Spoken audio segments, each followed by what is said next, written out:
As we settle into the new year, we're still trying to process what we lived through in 2020. In difficult circumstances, YouTube brought people together online and helped so many learn new skills to manage through the past year. Last year, more viewers than ever before came to YouTube, and the number of new channels that joined our YouTube Partner Program more than doubled over the year before. We also saw tremendous live stream growth, with nearly 500,000 channels live streaming for the first time in 2020. Looking ahead, we're committed to delivering on our key priorities. Let's start with our first, growing the creator economy. The YouTube economy is incredibly strong, despite a tough year. Over the past 3 years, YouTube has paid out over $30 billion to creators, artists, and media companies.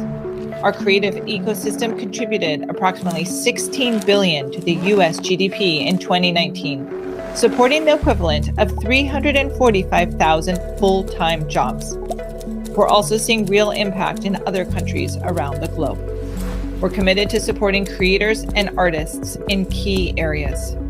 I recently spoke with creator Charlie White after he tweeted about being given a strike on an older video due to a new policy. We had a good discussion on creator issues on policy and support. In 2021, we're making changes to help creators on these kinds of issues. More transparency in our policies, more support available for creators, and improvements to the appeal process for creators. We'll also be investing in additional sources of revenue. Last year, the number of channels making the majority of their revenue from super chats, super stickers, and memberships on YouTube tripled. For example, Indian creator Rashna Ranade uses her channel to help people learn more about financial literacy. She enabled memberships last year, and it's now the majority of her YouTube revenue, more than $100,000.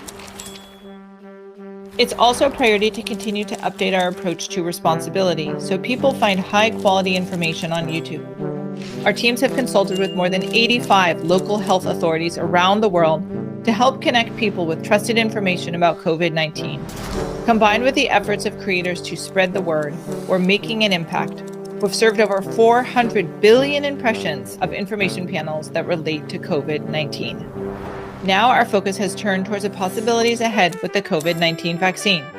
YouTube is updating our policies and serving information panels to make sure everyone has access to the latest information about the vaccines. This year, we're expanding our efforts to make health information more accessible by working with new partners, including the American Public Health Association, the Cleveland Clinic, and the Mayo Clinic. We've remained committed to our racial justice work and ensuring all creators can thrive, particularly the Black community. One important change that we've identified is better shielding creators from harmful comments.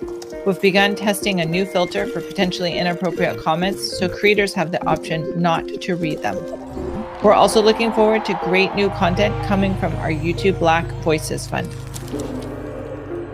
I hear so many stories about people who learn something new on our platform, so it's no surprise that 77% of respondents to a survey said they used YouTube during 2020 to learn a new skill. Crash Course in Arizona State University created an educational series called Study Hall, and Eddie Wu developed videos to help teachers learn how to get started on YouTube. Personally, I use YouTube to learn how to cut hair, fix my fridge, do more yoga, research Bitcoin, and help with physics homework. Learning in-demand professional skills can be life-changing, and I believe we need to aim high in our efforts. We're setting a new goal to double the number of users who engage with educational content on YouTube. As we focus on the coming year, here are a few areas we're excited about new YouTube capabilities. We're beta testing YouTube Shorts in India, and we're excited to help the next generation of mobile creators tell their stories. We're looking forward to expanding Shorts to many more markets this coming year. We also know many users research products on YouTube before they buy, so we're excited to integrate shopping into the YouTube experience. We're currently testing a new beta program with a group of beauty and electronics creators to help people discover and buy the products they see in the videos. And we'll expand it to more creators in the days ahead. There's another area that will be a significant focus in 2021, and that's regulation. In the past, I raised issues about Article 17, the European Copyright Directive. Creators speaking out made a significant difference in making the language more workable for creators. Thank you for your help. There are still areas of concern, and we're working closely with policymakers as European countries turn the legislation into national laws.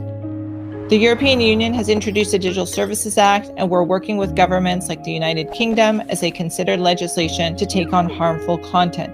This year, we'll continue to advocate on behalf of creators with policymakers around the world. We're all hoping for better days ahead.